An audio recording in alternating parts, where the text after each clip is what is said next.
Gathered friends, listen again to our legend of the Bionicle. In the time before time, the great spirit Matanui descended from the heavens, carrying we, the ones called Matoran, to this paradise. We were separate and without purpose.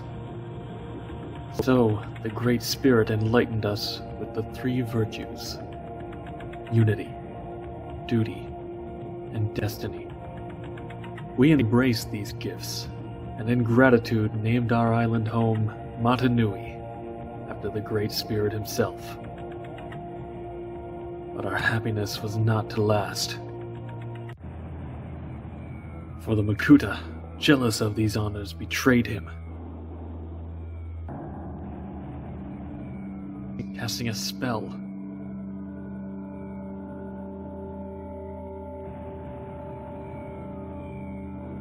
And sending the Great Spirit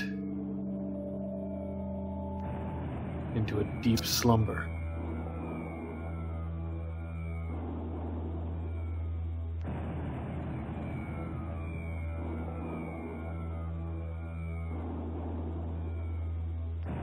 Makuta was free to unleash his shadows, and unleash them he did.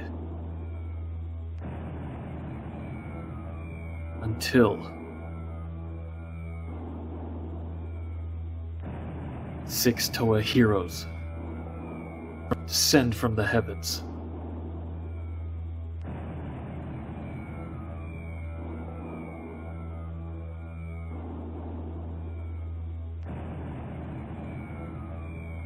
Casting away the Makuta's darkness,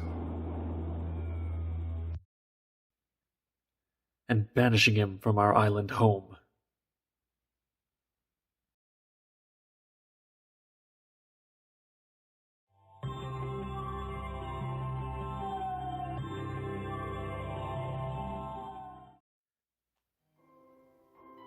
Hello everybody, and welcome back to another LEGO review. Today we're taking a look at the last Bionicle set. 40581, Tahu and Takua. Now, before we get into the set proper, let's talk about the instruction book. Because not only does it suffer from the white packaging of the new LEGO ones, but it's very special on the inside. They recreated the original poster with the set, including the real masks in the sand, and the Great Spirit watching over us. And on the next page, we have the stairs. Though Tahu's a little more lonely this time. In 2001, the LEGO Group introduced a new theme that would become a global sensation: LEGO Bionicle. This story of mighty heroes with elemental powers took the world by storm and inspired comics, novels, and 4 movies. We don't talk about the last one, but now 2 of the most popular characters, Tahu and Takua, return in the form of this exclusive set in system bricks. This special set is not only a tribute to the Bionicle heroes, it's a thank you to the legions of fans who have kept the spirit of Bionicle alive for more than 20 years. It's the passion and creativity of the fans of all ages that ensure the legends of the Toa will always live on. Greg Farshty. They misspelled his name, but we'll forgive that. Pictures on the bottom of Matanui and Tahu awakening on the beach, with Takua on his back for some reason, and the Matanui and Makuta stones. Now, in the opening, I used the Monog footage. However, there is a CG version of the same events. I'm not going to play it again, but I'll link it in the description. There's no sound, so have fun with that.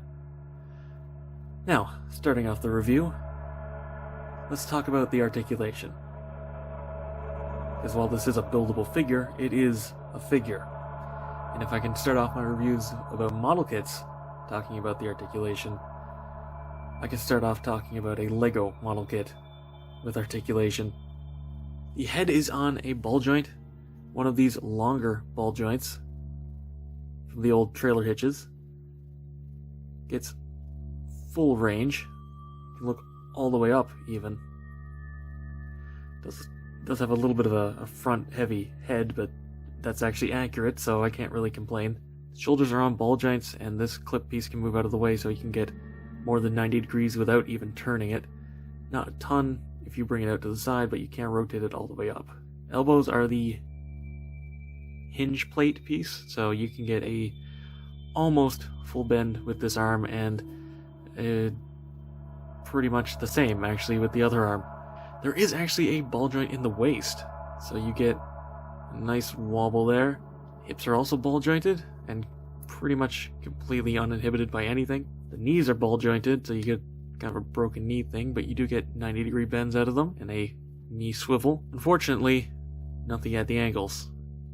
They probably could have worked that in fairly easy, but it's acceptable. Of course, Tahu isn't the only articulated figure in this set, because we also get a Mictoran Takua, who has a ball-jointed head, this time on the shorter ball joint, though it doesn't affect the articulation at all. The arms can rotate and hinge up and down a little bit, though they can't move forward or back. Slightly, well, about the same amount of articulation as the original, is just the original couldn't really rotate, they could bend. Granted, it couldn't hold a pose when it was bent, but... And the feet are on little ball joints, though they can of course swivel around, and you can kinda sit down. So these have more articulation than the original sets. Granted, the articulation is in different places. Not having ankles on Tahu is kind of a... I'm gonna be fixing it myself, but yeah, it's annoying. That said, I don't really want to complain about it, because given the obvious budget that this had and where most of that budget went when it comes to parts count, I can't really see them doing this any differently. The designers did a great job. Now, we've talked about the instruction book, you've talked about the articulation, let's talk about the accessories and other things that this comes with besides just the figures. Starting with Tahu, not really much to say, though he did just drop it. He does come with his sword. I'm gonna be honest, it really doesn't need this lightsaber handle. Even comparing it to the original piece, if you just connected this directly into the hand, it would be more accurate. I kind of feel like they just gave him this so that he would have a proper handle on the sword, but it really doesn't need it. However, for the sake of review, I'll keep it like this for now. Takua, on the other hand, is a little special, because Takua didn't have a set. This is just the Mictoran Jawler with the Tarkava mask. He does come with a Knoka disc, which is nice. It's not printed, but hey, the ones in Monog were just completely black, and this is very blatantly Monog Takua. The colors, the sort of design with the chest, the fact that he has his backpack, which is literally three pieces and it just plugs on, but they included his backpack. This is... I don't know how they could possibly make this better. But that's not all. It also includes a very chunky display base, which is where like half the parts in this entire build go. They could easily sell these at retail for like $10 US without a base. Just the Toa and a Matoran would be $10. Because this is genuinely as heavy as both of them combined. You notice the axles, you'll notice the axle holes, and he does plug on there very securely. I mean, obviously he does. This is Lego we're talking about. Though you may notice this is the rock that he's riding on the lava flow on his original canister art. The shaping isn't quite there, especially if you look at it from the top, but from an angle it looks fine. And I am almost certain that the base, sort of this area, is based on the lids of the canister. Just the lip with these little spikes. Granted, those were more up at the top, but it gets the idea across anyway. It definitely looks like the canister lids, or rather, a suva. But there is one final thing to talk about, and it's the smallest piece, but the most touching. The Motunui and Makuta stones. Now, as you might have noticed at the opening, I painted mine. LEGO had the budget for 2 prints, the masks, but they couldn't print these guys, but it wasn't that hard to paint them. For me, anyway. I mean, just imagine the actual set is just not printed. So it's just an egg and some stacked 1x1 plates, but it still gets the point across. And with the little bit of paint I did on this, I really, honestly, kind of like this the most out of anything in it. But yeah, we should probably talk about the masks. Personally, I'm pretty okay with them. I do kind of wish they got the shaping on the how a little bit better. Just sort of the side, the right angle here on the side's a little bit jank, but it looks pretty good, and the printing on both of these is really nice. 4 different colors. There's a metallic sheen around the edge of the eyes, so they have a nice glow to them. Just very, very nicely done. Takua didn't get the slits on the top of his mask, but that's not a huge deal, and also kind of gets the Monog style across a little bit better. I'm kind of happy they didn't do that, honestly. I will point out, however, it is not the same blue. This is the vintage Takua mask, and it's light, pale blue. As far as I'm aware, this color's been discontinued, so they couldn't include it in this set. Though I do kind of feel like if they went with this, it would have been a little bit closer. But I'm okay with them using this for the backpack because this is dead on. And correct me if I'm wrong, but in Monog, his mask is this color, not this more pale blue. So again, it kind of gets across Takua's Monog.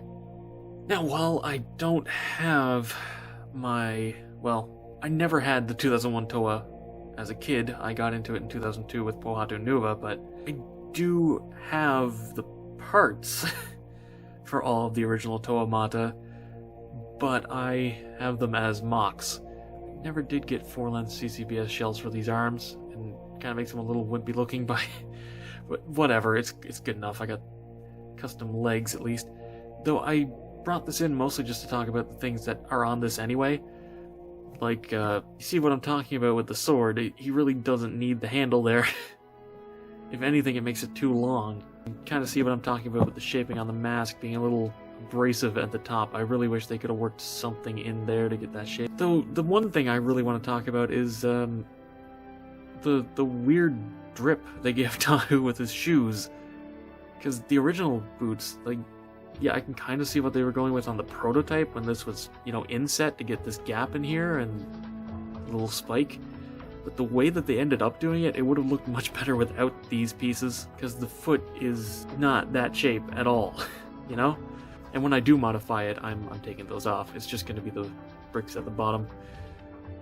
And quickly, I just want to talk about the leftover parts, because you do actually get some really nice ones in this. I mean, an orange cheese slope, a gray plate, that's not much, but you do get this in yellow, which is nice, and the translucent stud, a couple of these hollow studs in red, an extra lightsaber handle, and one of these 2 long rods, and 2 of these, whatever, stud with the rod sticking off the side. Not a lot, but really useful parts. Now, getting a size comparison in the configuration I'm assuming most people would want to have this on their shelf in.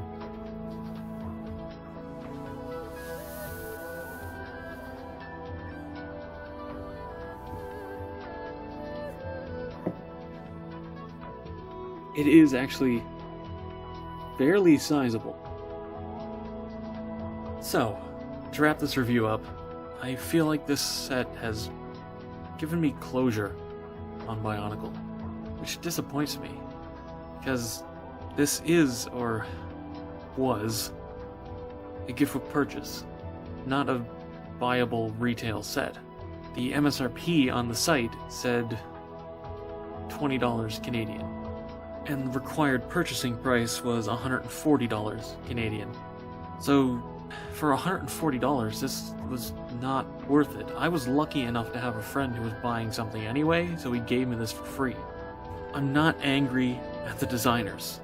The designers did what they could within the budget to give a final send-off for Bionicle, and I think they did a good job. I'm happy with this as the final Bionicle set. But I'm not happy with LEGO. You can go on Pick-a-Brick right now and get every piece from this set besides the printed mask parts. If you really want this set, Pick-a-Brick it. Or Bricklink, or whatever other third-party site. Get the parts. Get scans of the masks and print off custom decals yourself if you have to. Or maybe somebody will release printed parts that are unofficial. I wouldn't give money to scalpers for this. Especially when they're charging like $60 for it. It's LEGO's fault. They could have released this easily for retail. Even online exclusive. So that every Bionicle fan, either active until the end or just during the highlight years, or hey, I had the red one, everybody could have gotten this and been happy. But they won't, and that makes me sad. This was a really good send-off, and I'm disappointed in LEGO's management. If any of the designers at LEGO watched this video and you made it this far, thank you. Genuinely, deeply, thank you. And if any of LEGO's suits are watching this video, I'm not angry. I'm just disappointed. And that's all for this video. Thank you very much for watching. Be sure to let me know what you think down in the comments below. Subscribe and hit the bell to be alerted for future reviews. Come chill in the Discord. Follow me on Twitter, if that's even still around. And consider supporting me on Patreon so I can keep bringing you videos like this. And, as always, until next time, happy building.